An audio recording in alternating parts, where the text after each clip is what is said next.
तो सबसे पहले मैं अपनी बातों को शुरू करूं, उससे पहले मैं ये दिखाना चाहूँगा, आप इसको कितने लोग देखे हैं? हमारी माताएं पहले हाथ खड़ा करें, कितने लोग देखे हैं इसको?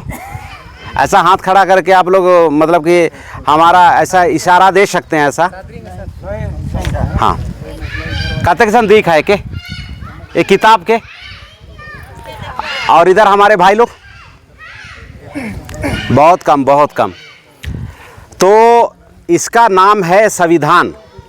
ये जो किताब मेरे हाथ में दिख रहा है इसका नाम है संविधान।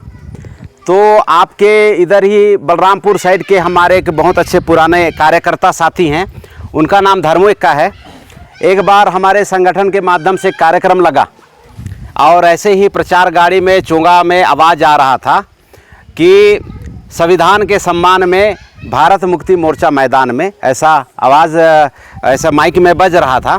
तो खेत में हमारे एक किसान भाई हैं, वो काम कर रहे थे, वो ऐसी गाड़ी को रोकते रोकते खेत से दौड़ के आए। उसके बाद में फिर धर्मिका जी को बोलते हैं नैना मैं तो गोड़ा धान सुन रहे हैं, सफरी धान सुन रहे हैं, ये संविधान एक का धान आवे ऐसा ना। तो हमारे बलरामपुर क्षेत्र का घटना है। तो साथियों, ये जो किताब है इससे देश चलता है, इसी का नाम है संविधान, है ना। ये गोड़ा धान नहीं है, ये सफरी धान नहीं है, ये संविधान है, इससे देश चलता है। देश चलाने के लिए यहाँ पे नियम लिखा हुआ है, और ये नियम जनता के लिए लिखा हुआ है ना, शासन के लिए लिखा हुआ है, प्रशासन के लिए लिखा हुआ है। और अगर इसके विरोध में जाकर चाहे कोई कंपनी हो, चाहे कोई प्रशासन हो, चाहे कोई शासन हो, इसके विरोध में जाके काम करता है तो उसको बोला जाता है संविधान द्रोह करना और देशद्रोह करना। क्या करना? संविधान द्रोह और देशद्रोह करना, इसको बोला जाता है। और संविधान द्रोह करना और देशद्रोह करना इतना भयंकर मामला है, इतना भयंकर जुर्म का मामला है कि इसमें आदमी को फांसी की सज़ा हो सकती है। मैं कानून बता रहा हूँ आप लोगों को, है ना। जो भी सरकार, जो भी प्रशासन या जो भी व्यक्ति, बढ़िया से समझने का प्रयास कीजिएगा, जो भी शासन, जो भी सरकार, कोई भी प्रशासन और आदमी अगर संविधान के विरोध में काम करेगा तो देशद्रोह का सज़ा, और संविधान द्रोह के सज़ा में क्या है? फांसी की सज़ा हो सकती है। और नियम सबके लिए बराबर होता है ना, नियम सबके लिए बराबर होता है। तो इस मौके पे आप जो हमारे खजूरी गांव और सुरबेना, खजूरी है कि खजरी है?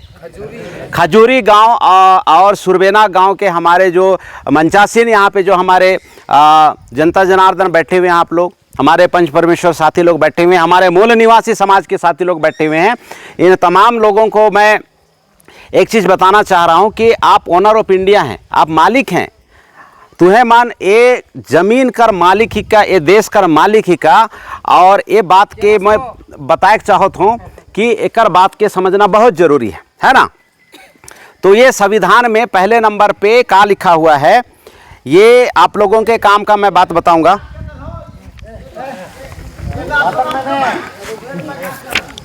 पहले नंबर का जो बात है इसमें दो अनुच्छेद 13 है जो संविधान में लिखा हुआ है, अनुच्छेद 13। अनुच्छेद 13 क्या बोलता है? अनुच्छेद 13 हर का कहेल, मूल अधिकारों से असंगत या उनका अल्पीकरण करने वाली विधियां। मूल संगत क्या है? मूल अधिकारों से असंगत, है ना। तो असंगत क्या है कि जमीन आपका है, कोई दूसरा लूटना चाह रहा है ना, ये आपके मूल अधिकारों से असंगत बात है। मतलब कि जमीन के मालिक आप हैं, आपके ज़मीन में कोई दूसरा आदमी खदान खोलना चाहता है, बैकसाइड खदान खोलना चाहता है, तो आपका जो मूल अधिकार है उससे वो असंगत हो गया, है ना। या अल्पीकरण करने वाली विधियां बोलता है। विधि मतलब कानून, यानी कि उसको अल्प मतलब कम करने वाली विधियां, कानून, है ना। तो यहाँ पे क्या लिखा हुआ है साथियों? यहाँ पे लिखा हुआ है कि जैसे अनुच्छेद 13 का 2 में लिखा हुआ है, क्या लिखा हुआ है? राज्य ऐसा कोई विधि नहीं बनाएगा। राज्य मतलब कौन? राज्य मतलब कौन? राज्य मतलब कि छत्तीसगढ़ सरकार ना। कौन है? छत्तीसगढ़ सरकार। अरे अभी से बोलना सुनना शुरू करो यार, नहीं बोलोगे तो फिर बाद में बोन चोन में से लग गया, लेकिन नहीं बोला, ऐसा होगा। आप लोगों को ना मेरे पीछे पीछे बोलना, इधर भी बोलना इधर भी बोलना, समझना है। हम लोग को अपना मुंह खोलना है। मैं कोई दूर दराज का आदमी नहीं हूँ, मैं आप लोगों के गांव आजू बाजू का ही आदमी हूँ, ज़्यादा दूर का आदमी नहीं हूँ। तो यहाँ पे अनुच्छेद 13 क्या बोलता है, जो आप लोगों के पक्ष में लिखा हुआ है ना। यहाँ पे कोई भी आदमी कितना जोर लगा ले, वो संविधान के विरोध में काम कर रहा है, उसके ऊपर में देशद्रोह का मुकदमा दर्ज हो जाएगा, चाहे वो हिंडाल्को हो, चाहे जिंदल हो, चाहे वो अडानी हो, चाहे अंबानी हो। कथन समझा रहा ना, बात के बुझो ताने, है ना।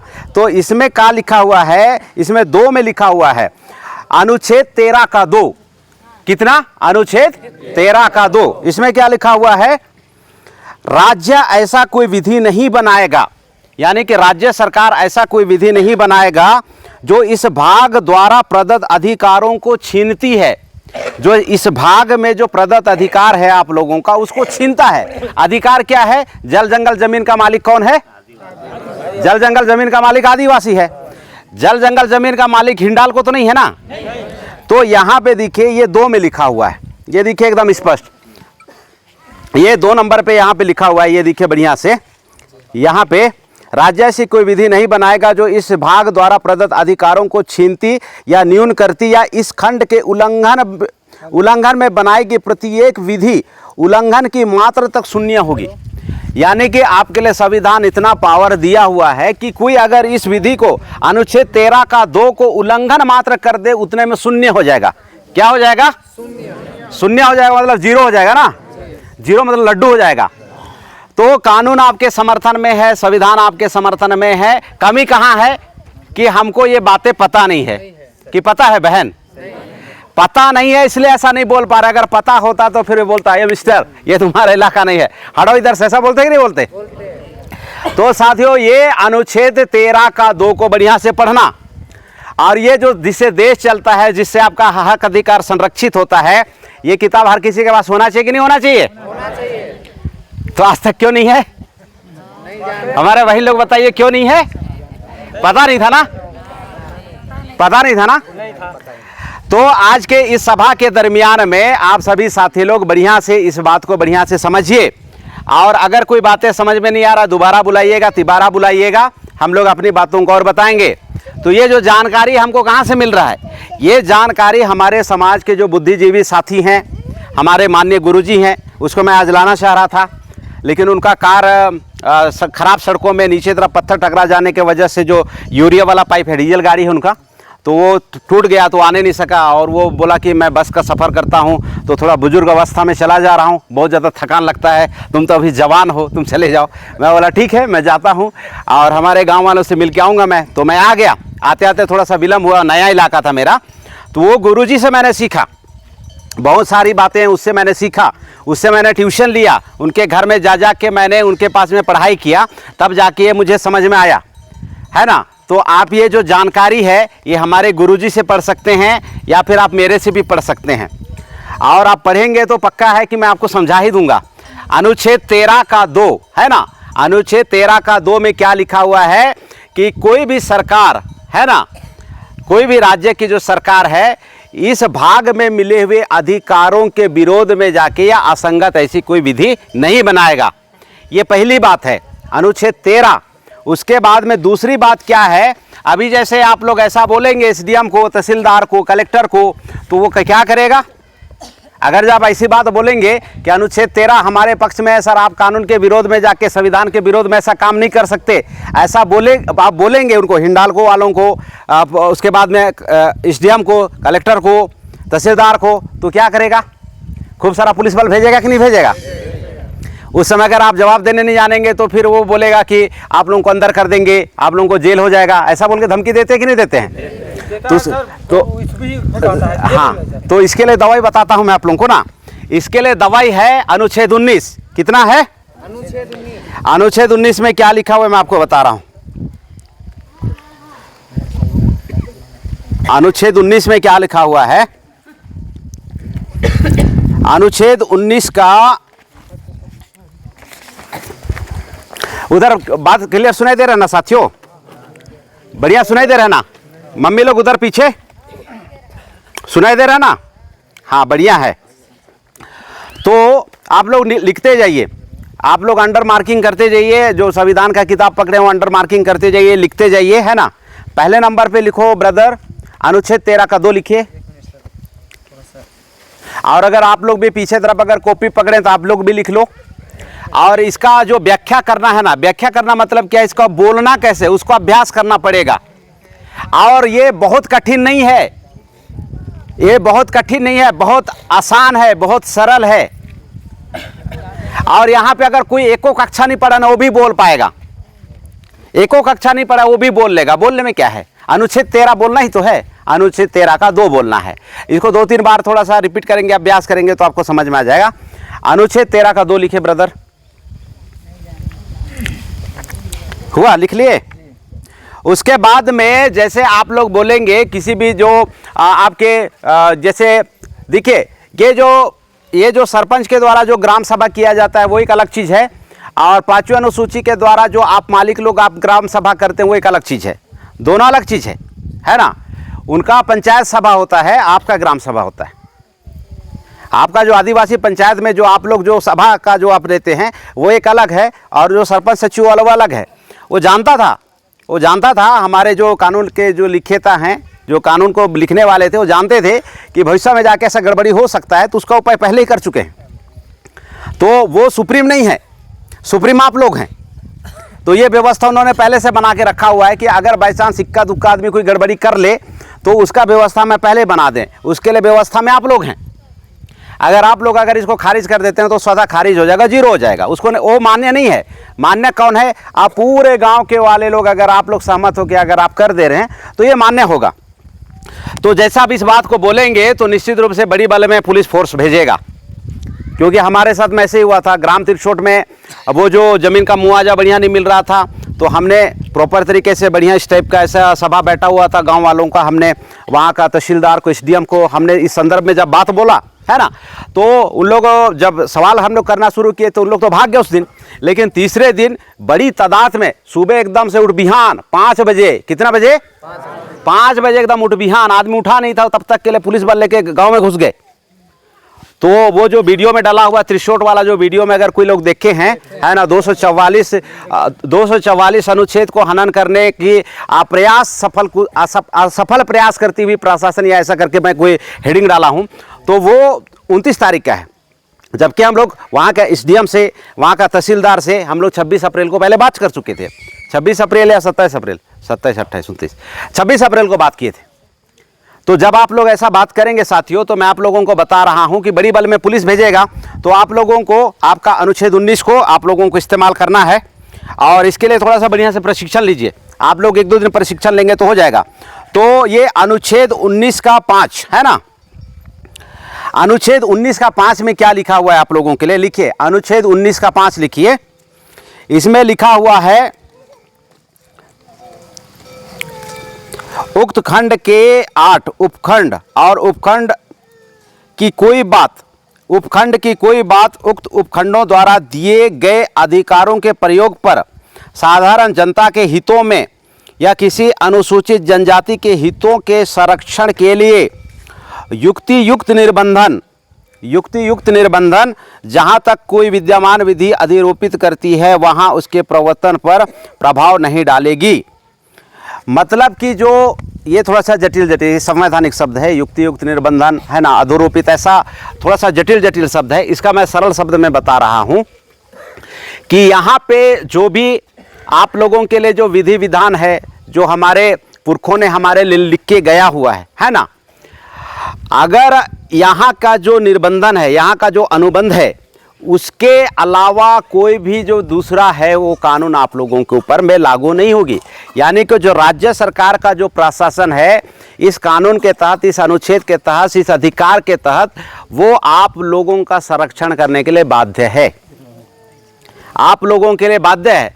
तो आप लोगों को कहना है कि जब पुलिस प्रशासन बड़ी तादाद में आ जाएगा कि आपको अनुच्छेद 19 के 5 को ध्यान में रखते हुए यहाँ पे आदिवासियों के हितों की संरक्षण करना है, आदिवासियों के अधिकारों का संरक्षण करने की जिम्मेदारी आपको लगाई गई है। आपको यहाँ पे जमीन लूटने में मदद नहीं करना है, आपको उसको संरक्षण करने का काम करना है। बात समझ में आ रहा है ना? यानी कि पुलिस प्रशासन आएगी, आपको थोड़ा सा माताजी लोग आधा घंटा बैठिए, आप लोगों को जाना नहीं है ना।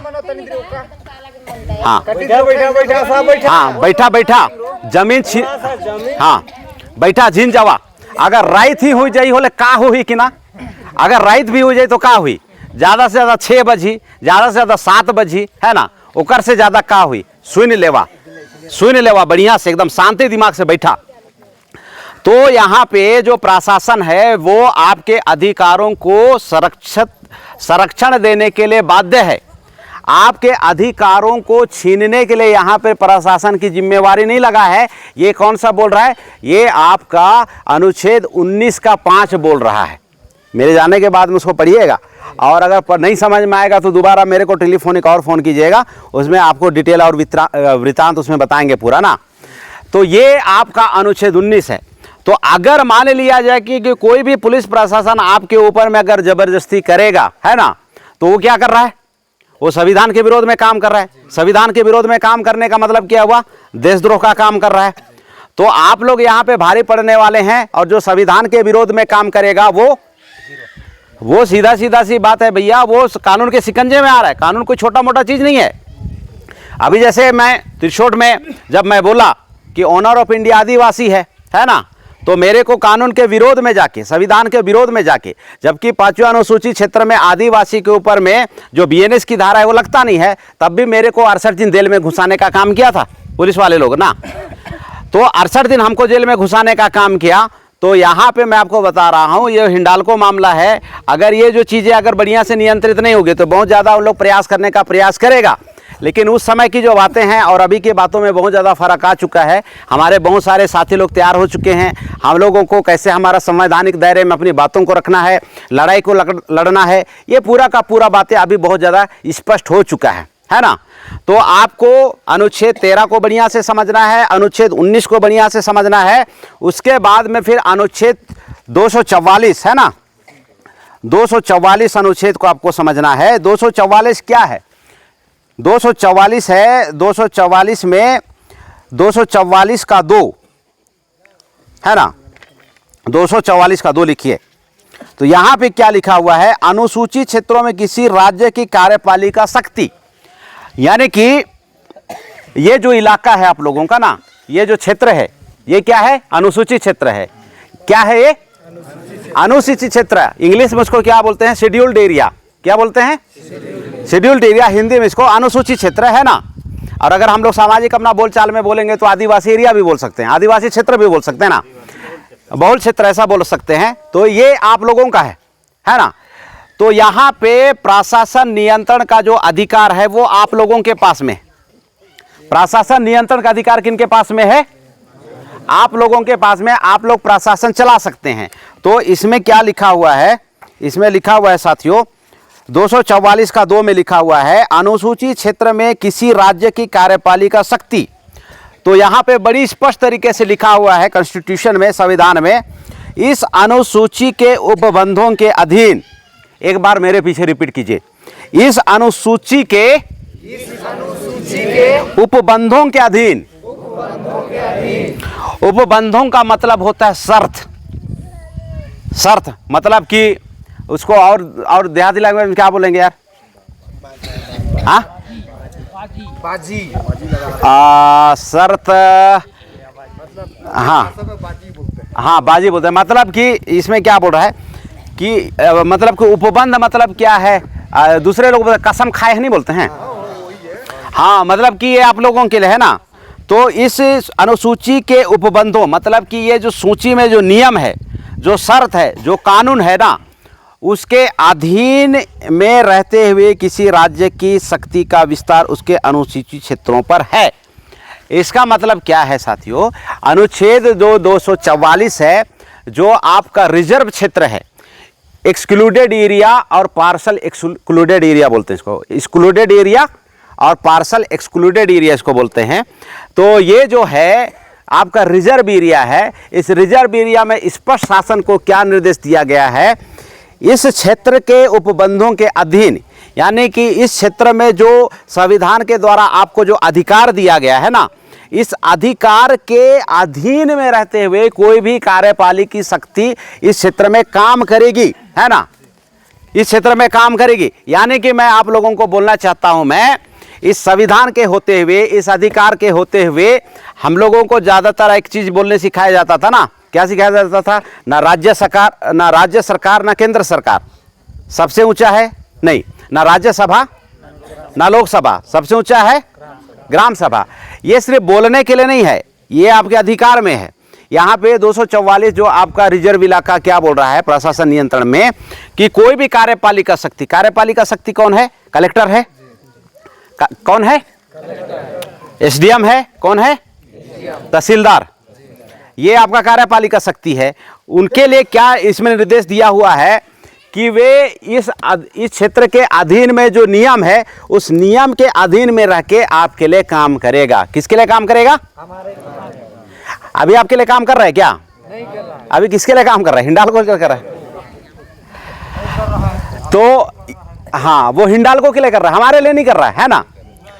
तो साथियों, सबसे पहले आप लोगों को समझना पड़ेगा बढ़िया से कि इसमें की बातों को समझिएगा और इसको रटिए इसको, और इसके बारे में हम लोगों को फ़ोन में पूछिए। अगर आप लोगों को बात समझ में नहीं आ रहा तो दोबारा बुलाइए और हम लोग आपको बताएंगे। और मैं भारत मुक्ति मोर्चा संगठन का कार्यकर्ता हूं, है ना। हमारी जो संगठन है भारत मुक्ति मोर्चा है। भारत मुक्ति मोर्चा पूरा देशव्यापी संगठन बना के चल रहा है और इसी टाइप का हम लोगों को संवैधानिक जागृति दे रहा है, ताकत बढ़ा रहा है। संगठन शक्ति, है ना, संगठन शक्ति का होना बहुत जरूरी है। संगठन शक्ति का मतलब बढ़िया समझते हैं ना। प्राइमरी स्कूल में हम लोग पढ़ाई किए थे। प्राइमरी स्कूल में क्या बोला था? अगर एक लकड़ी को कोई भी पकड़ के ऐसा तोड़ेगा तो टूट जाएगा, लेकिन उसी में अगर बहुत बड़ा गट्ठा बना दिया जाए तो नहीं तोड़ पाएगा। तो हम लोगों को, आप लोगों को लगता है, बहुत सारे लोगों को गलतफहमी होगा कि हम ज़्यादा मेहनत करेंगे तो ज़्यादा कमाएंगे। ऐसा गलतफहमी हो सकता है। बहुत सारे लोग ऐसा सोचते हैं, अरे कौन जाएगा यार गांव साहब का मीटिंग में, थोड़ा सा कमाएंगे वमाएंगे तो 2 पैसा ज़्यादा कमाएंगे। ऐसा लोग बोलता है कि नहीं बोलता है? मैं आप लोगों को बता रहा हूं, अगर मेहनत करने से ही अगर कमाई होता तो मेरे को एक बात बताइए, है ना, ये जो कुसमी का सेठ लोग ज़्यादा मेहनत करता है क्या आप लोग ज़्यादा मेहनत करते हैं? दूसरा सवाल है, पैसा आप लोगों के पास में ज़्यादा है कि उनके पास में है? ना यार, तो ज़्यादा मेहनत करते तो पैसा आप लोगों का सोना चाहिए। काहे नहीं है पैसा? कभी सोचे इधर, कभी सोचे इधर, सोच पाए बहन जी, सोच पाए? हम लोग नहीं सोच पाए। मैं आप लोगों को बता रहा हूं, पैसा मेहनत के बल पे नहीं बनता है, संगठन शक्ति के दम पे बनता है। संगठित होने से पैसा ज़्यादा बनता है। अभी देखिए, आप बलरामपुर, अंबिकापुर, कुसमी, जसपुर, कुनकोरी, पत्थलगांव, जहाँ कहीं भी आप जाइए, है ना, अगर सेठ लोगों ने कसम खा लिया, क्या कसम खाया कि ये जो 100 रुपया का साड़ी है इसको 1000 रुपये में बेचना है, पूरा सेठ लोग इकट्ठा हो गया। आप किसी भी दुकान में घुसोगे, 1000 का साड़ी को अगर 100 रुपये में बेचेगा तो क्या करोगे आप? आपको तो पता भी नहीं कि ये 100 रुपया का साड़ी है। पूरा सेठ बिरादरी, पूरा दुकानदार बिरादरी, अगर वो साड़ी जो 100 रुपया का है उसको कसम खा लिया कि इसको 1000 रुपया में बेचना है, तो एक साड़ी में कितना कमा रहा है? किस वजह से कमा रहा है? संगठित शक्ति की वजह से कमा रहा है। संगठित होकर उन्होंने कसम खाया, क्या कसम खाया? कि साड़ी को हमको 1000 में ही बेचना है। चाहे साड़ी 200 का हो सकता है, 250 का हो सकता है, 100 रुपया का हो सकता है। संगठित होने की वजह से कितना कमाया? 900 रुपया कमाया, है ना। आप लोग धान कमाते हैं, धान का दाम आप रखते हैं कि दूसरा रखता है? पूरा भारत का किसान लोग अगर कसम खा के संगठित हो जाए कि 50 रुपए किलो से नीचे नहीं बेचेंगे तो आप लोग बेच पाओगे कि नहीं बेच पाओगे? अभी तक सिर्फ मेहनत कर रहे तो कितना मिल रहा था? कितना मिल रहा था? 10, 20, 30 रुपया मिल रहा था। 12 रुपया मेहनत करने से कितना मिल रहा है? 12 रुपया। संगठित हो जाने से कितना मिलेगा? तो आप लोग कभी कभी जो मीटिंग आने में जो थोड़ा सा उल्टा दिमाग लगाते हैं ना, मीटिंग जाने से कुछ फायदा नहीं है। संगठित शक्ति से सब कुछ होने वाला है। अगर आप संगठित नहीं रहेंगे ना तो कुछ भी नहीं हो पाएंगे। अगर आपके क्षेत्र में टमाटर होता है ना, और पूरा 2-4 किसान लोग थोड़ा सा कम संगठित हुए, 2-4 किसान लोग क्या बोले कि हम इसको 50 रुपए किलो बेचेंगे, ऐसा 2-4 किसान लोग, पूरा का पूरा किसान लोग संगठित नहीं हुआ, 2-4 किसान लोग संगठित हुआ। उसके बाद में जो संगठित नहीं है, आपने कसम खाए कि 50 रुपए किलो ही बेचेंगे, और जो किसान आपके साथ में सहमत नहीं है वो जाके 30 रुपए बेचना शुरू कर देगा, तो आप लोगों का भाव बिगड़ा कि नहीं बिगड़ा? अगर टमाटर सड़ने सड़ने टाइप का हो रहा है तो आप क्या करोगे?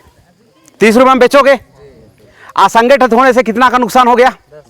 20 रुपया। आप बताओ, मेहनत करने से ज्यादा अमीर बनोगे कि संगठित रहने से ज्यादा अमीर बनोगे? तो ये जमीन भी संगठित होने से ही बचा पाओगे। लोगों को लगता है कि मीटिंग जाने से क्या होता है, अरे मीटिंग आने से ही सब कुछ होता है। अगर मीटिंग नहीं आएंगे, बुद्धि समझ में नहीं आएगा, पूरा का पूरा गोलमाल हो जाएगा। ये जितना भी जो लोग हैं, जो आज बड़ा बड़ा जो इमारत 2-2, 3-3 बिल्डिंग जो ठोक के रखा हुआ है, 2-2, 3-3 तल्ला बिल्डिंग, ये लोग मेहनत की वजह से अमीर नहीं है भैया। वो तो गद्दा में लोदा के बैठा रहता है, गद्दा में लोदा के बैठा हुआ है, बिल्डिंग ठोक रहा है। और हम लोग यहाँ पे क्या है, 1000 साल से हम लोग यहाँ पे हैं, है ना। कई पीढ़ी हमारा गुजरा, खपरा घर बदला कि नहीं बदला? नहीं बदला। तो कब इधर का थोड़ा सा इस्तेमाल करना पड़ेगा, है ना। तो इस्तेमाल करेंगे ना? करेंगे। तो साथियों, ये जो जमीन आपका बचेगा, संगठित शक्ति से जमीन बचेगा। किससे बचेगा? संगठित शक्ति से बचेगा। इसीलिए मीटिंग बैठना बहुत जरूरी है। अगर मीटिंग बैठ जाओगे, संगठित हो जाओगे, मैं बता रहा हूं, राजपाट आपका होगा, कलेक्टर आपका होगा, एसडीएम आपका होगा, ये पूरा जमीन के अंदर का जो बॉक्साइड होगा, कोयला होगा, हीरा मोती सोना सब आपका होगा। असंगठित होंगे तो किसका होगा? हिंडाल को होगा, अंबानी का होगा, अडानी का होगा, जिंदल विंदल का होगा, है ना। तो उसको मालदार बनाना कि खुद मालदार बनना है? खुद मालदार बनना है। तो भैया थोड़ा सा सतर्क रहिए, है ना। इसलिए जब हमारे जो नेतृत्व करता, हमारे जो भाई लोग हैं, इतना बेहतरीन तरीके से जो काम कर रहा है, इतना बेहतरीन तरीके से जो काम कर रहा है ना, इनको साथ दीजिए। और जो व्यक्तिगत जलस है ना, दिमाग में एकदम से हटा दीजिए। जो व्यक्तिगत जलस है ना, एक बहुत बड़ा बीमारी है। हाँ अच्छा, ओमान वो बड़ा आगे आगे होते हैं, जाके देवा तो पुलिस का दूध डंडा खाक देवा, ऐसा बोलते हैं कि नहीं बोलते हैं? ऐसा नहीं बोलना है, एकदम साथ देना है। वो सिर्फ अपनी लड़ाई नहीं लड़ रहा है, किसकी लड़ाई लड़ रहा है? पूरे समाज की लड़ाई लड़ रहा है। इसको समझना बहुत जरूरी है। समाज के साथ में ही हम लोग मजबूत रहेंगे तो घर परिवार सुरक्षित रहेगा। अगर समाज के साथ में हम लोग मजबूत नहीं रहेंगे साथियों, तो मैं आप लोगों को बता रहा हूं, सब कुछ छिन जाएगा, सब कुछ छिन जाएगा, और हम लोगों का जो स्थिति है बद से बदतर हो जाएगा। इसलिए ये जो आप लोग एकदम से चिंता फिक्र रहिए कि आप लोगों का जमीन को कोई जबरदस्ती ले सकता है, ऐसा बिल्कुल नहीं होने वाला है, क्योंकि संविधान आपके फेवर में। पहली बात ये होगी, है ना। और दूसरी बात क्या है साथियों, आप लोग इसके बारे में थोड़ा सा जानकार होइए, ताकतवर बनिए, ताकतवर बनिए। पूरी दुनिया के अंदर में ताकत का बहुत बड़ा रोल होता है। ताकतवर बनने का अपील कर रहा हूं पूरे लोगों को। कमजोर आदमी का कोई पुछार गछार नहीं है कि पुछार गछार होता है। आप रास्ते पे जा रहे हैं, कोई बकरी अगर रास्ते में अगर बैठा हुआ है या कुत्ता बैठा हुआ है, आप मोटरसाइकिल में जा रहे हैं, आप क्या करते हैं? तत्काल हॉर्न मारते हैं कि नहीं मारते हैं? हॉर्न मार के क्या बोलते हैं? चल हट। हॉर्न मारने के पीछे ही तो मतलब है ना। लेकिन वहीं पे अगर बहुत बड़ा एकदम से मोटा ताजा शेर बैठा है तो हॉर्न मारेंगे? क्यों नहीं मारेंगे? सेम जगह पे बकरी है, सेम जगह पे शेर है, कहे हॉर्न नहीं मारेंगे? शेर ताकतवर है, आपको खा सकता है, आपको नुकसान पहुंचा सकता है। मामला वहां पे क्या बन रहा है? ताकत का बन रहा है। कमजी जो बकरी है वो कमजोर है। बकरी को अगर आप हॉर्न मारेंगे, कुत्ता को हॉर्न मारेंगे, आपको नुकसान नहीं पहुंचाएगा। लेकिन वहीं पे अगर शेर सेम जगह पे, इसी जगह पे बकरी और इसी जगह पे अगर शेर अगर है, तो शेर के समय पे आप लोगों की जो हरकत है वो बदल जाएगी। आप क्या करेंगे? बाइक को चुपचाप से घुमाएंगे और भागो यार, है कि नहीं है? तो अगर आप लोग संगठित शक्ति के साथ में रहेंगे तो आपका जो दुश्मन है, जो आपका जमीन को लूट रहा है ना जी, वो क्या करेगा? पीछे भागेगा नहीं भागेगा? भागेगा। अगर आप लोग पूरा एकदम से धुआंधार मजबूत हो जाएंगे, कानून का बात जान रहे हैं, अपने अधिकार का बात जान रहे हैं, प्रशासन से कैसे बात करना है, पुलिस से कैसे बात करना है, कलेक्टर से कैसे बात करना है, कंपनी के लोगों से कैसे बात करना है, हमारे समाज के दलाल भड़ुओं से कैसे बात करना है, तो आपको कोई जीत पाएगा क्या? नहीं पाएगा। तो इसको थोड़ा अभ्यास में लाना पड़ेगा, अचानक से नहीं आता है। और ऐसा भी मत सोचो कि बहुत कठिन है, इसको लाया नहीं जा सकता, ऐसा नहीं है, ये आसान है। अगर मैं रूपनारायण एक्का, एक आदिवासी, इस बात को सीख सकता हूं, तो आप आदिवासी लोग इस बात को नहीं सीख पाओगे क्या? अच्छा मेरे को इधर से बताओ, अन्ना को इंदिरा खीरी, ऐसा बोलने का मतलब समझते हो? क्या मतलब है उसका? अन्ना को इंद्राम खीर कर निधि मतलब इंद्र के ए भौजी का तियन रही था से मतलब हुआ। तो ये जो बात को समझने के लिए आप लोग सरगुजा यूनिवर्सिटी में पढ़ने गए थे क्या? इस बात को तो सुनते सुनते बोलते बोलते ना सीख गए? जटिल है क्या? लेकिन अगर जो आदमी और केरला साइड का साउथ इंडियन आदमी है उस महिला को बोले इंदिरा अमखीर के दिन नाच ऐसा बोल के दिखे तो जानेगी वो? क्यों नहीं जानेगी? क्योंकि उधर दूसरा बोलते हैं ना, उधर दूसरा बोलते हैं। तो मेरा कहने का मतलब है बहुत सारे आप लोगों को लग रहा होगा ना कि ये जो है बाप रे इतना बड़ा बड़ा, अरे कुछ नहीं है भाई, बहुत आसान है। मैं भी गांव का रहने वाला हूं, मेरा जवान भी बकरी चराते चराते बीता हुआ है ना। मैं भी एकदम से ठेठ जंगल का रहने वाला आदमी हूं। मेरा गांव का नाम घोघर बासेन है। कितने लोग घोघर बासेन देखे हैं? गांव सुने? तो ये उधर है। तो बिल्कुल मैं गांव का आदमी हूं, मैं भी बकरी चराया, मैंने भी भैंस चराए और मैं बड़ा हुआ। सर बस इतना हुआ कि मुझे हमारे कुछ जो संविधान के जानकार साथी हैं वो साथी लोग मुझे मिले, उनके माध्यम से मैंने ये पढ़ाई किया और मैं बहुत खुश नसीब हूँ कि मैं भारत मुक्ति मोर्चा बाम से मुझे मिला और उसके वजह से मैं ये थोड़ा सा पढ़ने लिखने में थोड़ा समय मतलब कि मैं सक्षम हो पाया, पढ़ लिख पाया। तो पढ़ने लिखने के वजह से ये चीज़ हो पाया ऐसा। तो इसको अगर बार बार अभ्यास करेंगे तो ये बहुत आसान है, इसमें मुश्किल बिल्कुल नहीं है, एकदम आसान है, एकदम आसान। हम लोग उसको देहात में क्या बोलते हैं? एकदम सिब्बा है ना, ऐसा बोलते हैं कि नहीं बोलते हैं? एकदम सिब्बा री हरो ऐसा बोलते हैं नहीं बोलते हैं? एकदम आसान है, ये बहुत मुश्किल नहीं है। तो आप लोगों को अपने आप से वादा करना है कि हमें अपनी ज़मीन को बचाने के लिए इसको थोड़ा सा जानना है और इसको अभ्यास करना है बोलने के लिए। क्योंकि ये जो आपका जो एसडीएम है, जो कलेक्टर है, जो तहसीलदार है, वो क्या है कि आईएएस का परीक्षा लिख के आते हैं। उनको बाकायदा जो देहरादून है ना, देहरादून में कैसे बात करना है, कैसे वो सब पूरा प्रशिक्षण वाले लोग रहते हैं।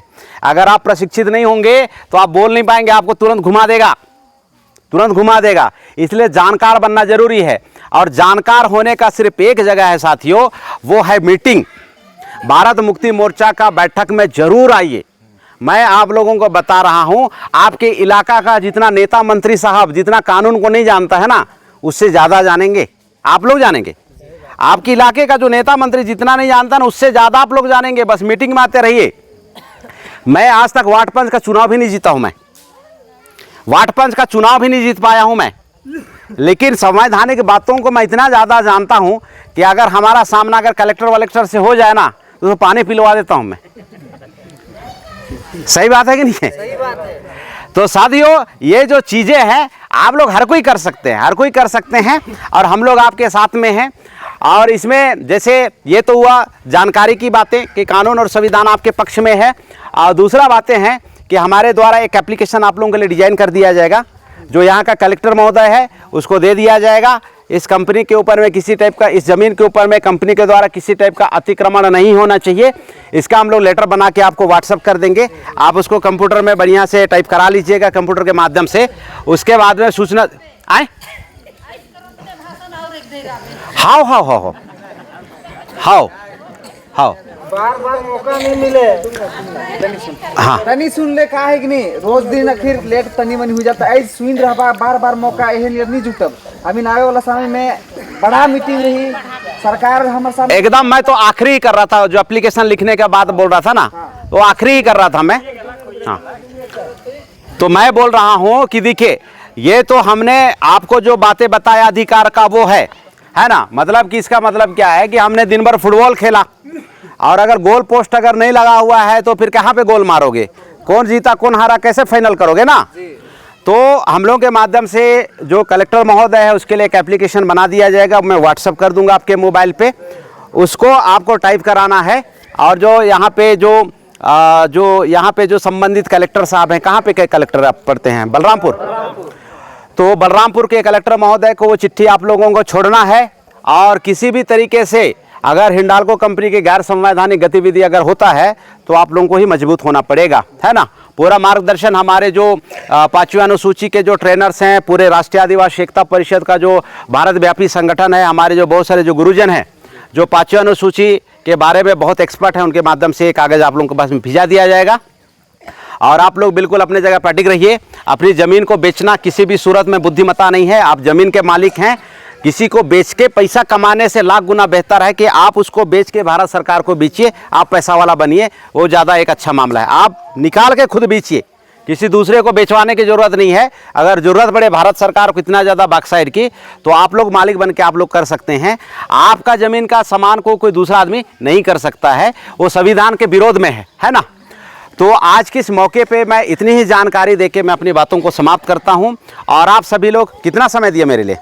बहुत कम 20%। हाँ, बहुत ज़्यादा ही समय हो गया। तो अभी जैसे अभी 6 बजने वाला है ना। तो मैं इस समय के लिए, इस मौके के लिए आप सभी साथियों का मैं बहुत बहुत धन्यवाद अदा करता हूं। और इतनी बातों को रख के अपनी बातों को समाप्त करता हूं। बहुत बहुत धन्यवाद। जय जोहार, जय जोहार।